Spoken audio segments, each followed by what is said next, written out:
Bonjour et bienvenue dans cette vidéo, je suis Guilhem de Flamme de Vie et serviteur de Dieu. Aujourd'hui nous allons parler de temps vraiment très particuliers dans lesquels nous trouvons, de temps vraiment très difficiles. Et je fais cette vidéo tout particulièrement pour vous préparer, pour nous préparer à entrer dans une saison, enfin nous sommes en réalité déjà entrés dans une saison prophétiquement très très riche, très très importante, des temps durs qui précèdent selon moi les temps de la fin. Voilà. Ça ne vous aura pas échappé, le monde part à la dérive. En fait, ça fait des siècles qu'il part à la dérive, mais le Seigneur nous a donné des indices, nous a donné des signes pour distinguer les temps de la fin. Voilà, à la même manière que les arbres et de leur feuillage, eh bien, on arrive à savoir si ça va être l'été et s'il va faire chaud. Et de la même manière, le Seigneur nous donne des indices sur l'actualité, sur Israël, sur le temps des nations, et nous pouvons, sans trop nous tromper, évaluer la situation dans laquelle nous nous trouvons, et les temps vont être très difficiles puisque nous entrons dans la saison de l'épreuve. Et en termes d'indices, alors je ne sais pas vous, moi j'habite en France, j'habite dans le sud-ouest de la France, et mon pays, la France, a été durement touché ces derniers temps par la sécheresse. Alors normalement l'été est une saison propice à la récolte, propice à l'abondance, et ça a été tout le contraire. Bon, c'est pas la première fois qu'il y a de la sécheresse en France, en Europe, dans le monde, mais il y a des événements qui sont pour le moins marquants, des événements politiques, des événements climatiques. Vous sentez qu'il y a une atmosphère qui est vraiment très très très lourde, très très lourde sur le plan social, sur le plan économique. Il y a la récession, nous entrons dans une époque de disette. Et le président Macron l'a dit il y a quelque temps de cela, et bien pour lui, enfin le message qu'ils veulent nous faire passer, c'est la fin de l'abondance. Le temps de l'abondance est terminé et nous entrons dans une période difficile, une période que nous devons traverser pour pouvoir survivre. On s'apprête en hiver à avoir des coupures d'électricité dans un pays plutôt riche. La France fait partie des premières puissances mondiales, au moins des 6 premières puissances mondiales. En tout cas, c'est la deuxième en Europe. Et dans un pays aussi, on va dire, technologiquement, économiquement, socialement développé, eh bien, nous voyons qu'il va falloir être ric-rac et faire attention à notre consommation, alors que bon, les ménages, ce n'est pas le premier poste de consommation d'électricité, mais bon, voilà, juste un aparté pour dire que voilà, nous entrons dans des temps difficiles. Chaque époque, chaque saison, il y a des cycles. Salomon le disait lui-même, rien n'est nouveau, rien de nouveau sous le soleil. Donc voilà, il y a des époques et c'est très difficile maintenant. Sauf qu'on entre dans une saison de l'épreuve. L'épreuve pour le monde, pour les nations, c'est comme un tremblement de terre au début. Ça commence par quelques petites secousses, presque imperceptibles, et puis après on entre dans une phase sismique très intense et les dégâts sont importants. Et bien nous sommes actuellement au balbutiement, nous sommes au démarrage, nous sommes si je puis dire, un peu dans les pré-douleurs de l'enfantement. C'est pas encore l'enfantement, mais presque. Là, c'est des contractions. Et d'un point de vue grossesse, on entre dans les contractions. Voilà. Il y a des inconforts. Ça commence à faire mal, mais c'est pas l'enfantement, mais il y a des contractions qui sont là. Et si vous êtes maman, eh bien, vous savez de quoi je parle. Et certains chrétiens peuvent se tromper, justement, peuvent croire qu'on est actuellement, c'est la fin du monde demain. C'est l'enlèvement demain. L'enlèvement, on ne sait pas. Jésus lui-même, le Fils de Dieu, ne sait pas quand a lieu l'enlèvement. Alors si Jésus ne le sait pas, nous-mêmes, nous ne pouvons pas le savoir. Mais voilà, les chrétiens peuvent se tromper, croire que la fin du monde s'arrête demain. Non. Non, c'est simplement les contractions. Donc il faut savoir discerner aussi. Je prie pour que le Seigneur nous donne la sagesse, le discernement pour pouvoir être préparé. Et en parlant de saison, justement, je pense à un évangéliste très connu actuellement qui s'appelle, peut-être que vous ne le connaissez pas, mais qui s'appelle Torben Søndergaard, qui est danois, un évangéliste qui est parti aux États-Unis aussi il y a peu de temps et qui est actuellement emprisonné. Aujourd'hui on est le 11 septembre et ça fait près de 72 ou 73 jours qu'il est en prison, emprisonné faussement pour de fausses accusations, parce qu'il prêche l'évangile, parce qu'il est là pour exhorter, pour faire du bien. Et voilà, quand on fait du bien aux gens, il arrive parfois qu'on soit qu'on soit persécuté. La persécution, ça fait partie de la vie chrétienne. Et puis il y a des gens qui sont emprisonnés, voilà, comme Torben. Donc je pense à son équipe, je pense à sa famille, et je prie pour lui, pour que le Seigneur puisse l'exhorter, renouveler ses forces chaque jour. Et dans un de ses messages, il expliquait qu'on entrait également dans une saison, donc tout se rejoint. Voilà, on est plusieurs personnes, plusieurs serviteurs de Dieu, prophètes, pasteurs, à annoncer qu'on entre dans une saison. Et il expliquait, Torben, justement, que pour pouvoir porter de fruits, il faut que les racines soient profondes. Et je pense à la sécheresse, je pense à la France justement, et je me dis la sécheresse qu'on a eue, c'était une démonstration de ce qui arrive maintenant et ce qui va s'amplifier justement. La sécheresse spirituelle va s'amplifier, et je le dis aux chrétiens. Voilà, préparez-vous parce que, et là j'entre vraiment dans le cœur de ce message, préparez-vous parce que les serviteurs de Dieu, les chrétiens, hommes, femmes, qui ont le cœur attaché à Christ, ou même qui ne l'ont pas, toutes les personnes vont être éprouvées sur la terre d'un point de vue spirituel, donc les attaques vont s'intensifier, les persécutions vont s'intensifier, l'ennemi, le diable est à l'œuvre avec ses sbires et il va chercher la moindre faiblesse, la moindre faille pour vous éprouver. Alors excusez-moi, je change de main parce que je commence à avoir la main un peu lourde. Voilà, donc l'ennemi est à l'œuvre et nous aussi nous devons être à l'œuvre, sauf que le Seigneur permet cette saison, permet ces difficultés, parce qu'il veut éprouver le cœur des hommes. Il veut éprouver l'homme comme on éprouve l'or par le feu, pour l'épurer. D'accord ? Et le Seigneur veut épurer son Église, et pour ça, il faut passer par les épreuves. Je vais vous donner une analogie, je vais vous donner un exemple.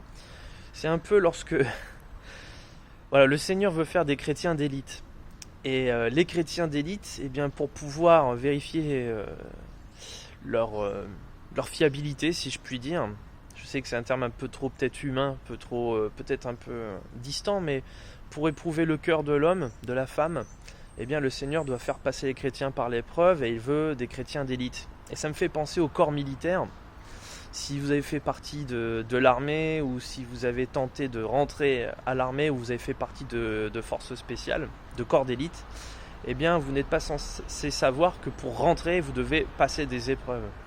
Et le meilleur moyen de connaître la fiabilité d'un soldat, de savoir ce qu'il vaut exactement, c'est de l'éprouver, de lui faire passer toutes sortes de tests, toutes sortes d'épreuves très difficiles, très très physiques, pour pouvoir s'assurer en temps de guerre, je le redis, en temps de guerre, que ce soldat a l'écran, a les capacités, a le moral, a le cœur et a tout ce qu'il faut, tout le bagage nécessaire pour pouvoir justement être apte en temps de combat. Et le combat qui arrive va être très très très dur pour nous les chrétiens, et donc si vous voulez faire partie de ces chrétiens d'élite, sachez que vous allez passer par l'épreuve, sachez que vous allez vivre des tentations, que vous allez vivre des coups durs, que l'ennemi va taper là où ça fait le plus mal, où vous êtes le plus faible, le plus sensible, et il va falloir justement, le seul moyen, je le dis, le moyen de pouvoir traverser ces épreuves, premièrement c'est de les accepter puisque Dieu le permet, et la deuxième chose c'est de comprendre pourquoi vous les traversez, et surtout d'avoir toujours confiance en Dieu. Restez affermis, restez accrochés, priez en tout temps. Ne laissez pas à l'ennemi la possibilité de venir vous détruire, parce que c'est son œuvre. L'ennemi, il est là uniquement pour voler les promesses que Dieu a pour vous, pour voler tout ce que Dieu a en réserve pour vous. Et lui, c'est ce qu'il souhaite faire. Il souhaite voler votre bénédiction, il souhaite voler votre joie, il souhaite voler votre force. Il est là aussi pour égorger, il est là pour vous voir souffrir et pour vous détruire. Alors ne laissez pas au diable la possibilité de vous vaincre, de vous anéantir et de vous priver de la gloire de Dieu. D'accord, c'est très important.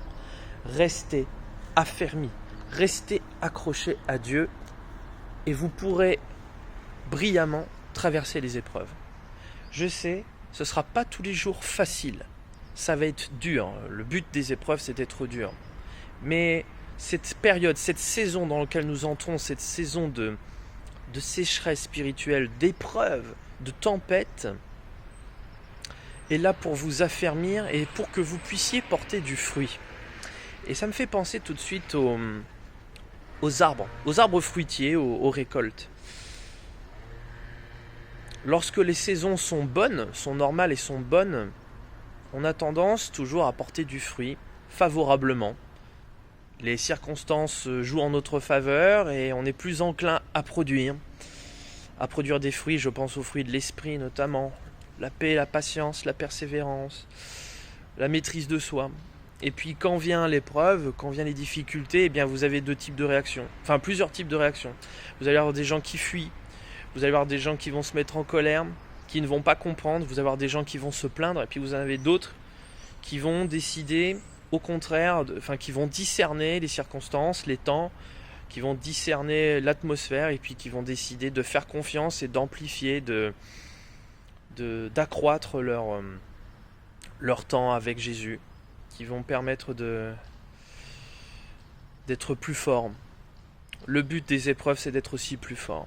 Et un arbre, vous voyez la sécheresse, il y a la majorité, je dis bien la majorité, peut-être pas des arbres, mais comment dire, excusez-moi, ça fait un petit temps long pour la vidéo, mais je cherche mes mots aussi, je cherche mes pensées, oui, voilà. Il y a eu des récoltes qui ont été infructueuses parce que les arbres, parce que les baies, la terre n'a pas produit suffisamment.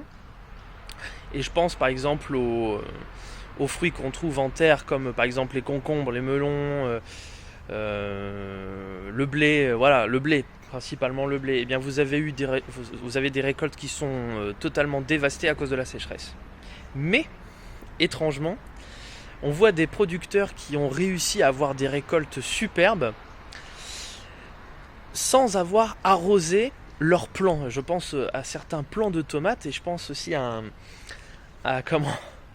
un célèbre producteur de graines, alors peut-être que vous ne connaissez pas, mais qui habite en France, qui s'appelle Pascal Pot.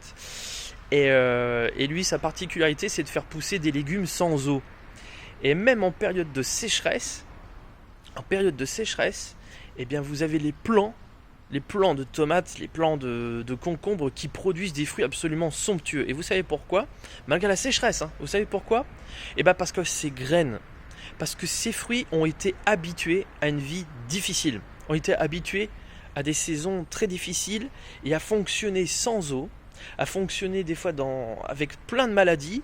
Et les générations d'après produisent des fruits et sont quasiment à l'abri de toutes sortes de sécheresses ou de maladies parce qu'elles ont été éprouvées, d'accord ?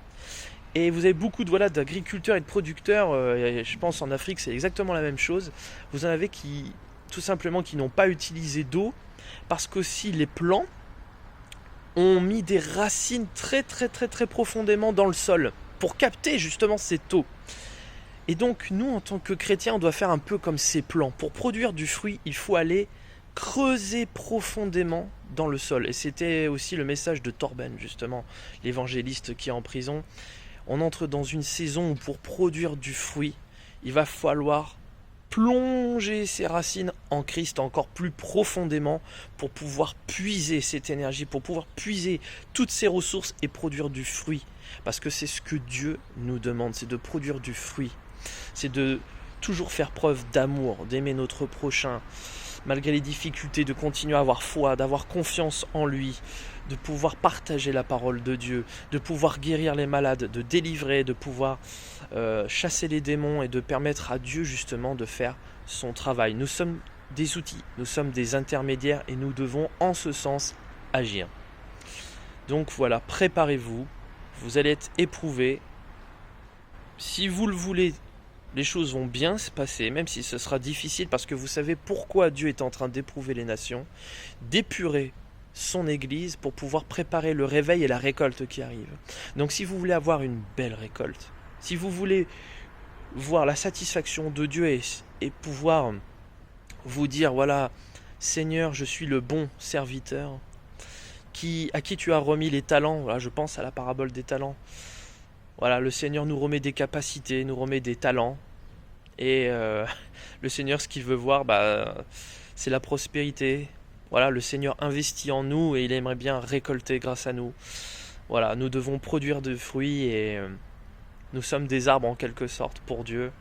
Et vous savez bien que tout arbre qui ne produit pas du fruit, après bon, il faut le prendre dans son contexte, mais tout arbre qui ne produit pas du fruit, et à un moment donné, le Seigneur, voilà, vous lisez les évangiles, vous saurez ce qui va se passer. Donc soyons ces serviteurs fiers, dont le Seigneur a également fierté et qui dit, viens, entre, bon serviteur, fidèle serviteur. Voilà.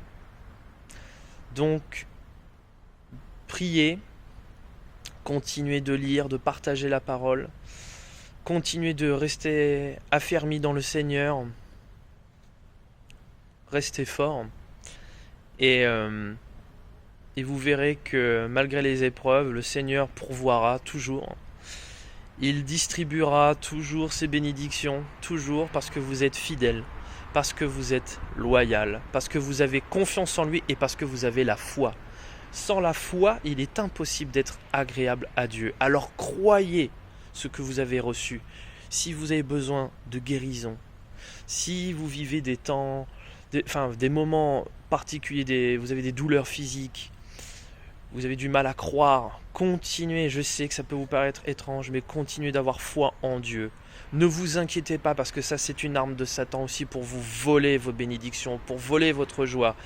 Donc ayez confiance, continuez de croire et vous allez voir. Il est impossible de voir sans croire, alors gardez la foi. Je vous souhaite une bonne marche avec le Seigneur, que le Saint-Esprit vous guide et soyez préservés, je prie, pour que la protection et la provision de Dieu soient abondantes en ces saisons difficiles qui s'annoncent.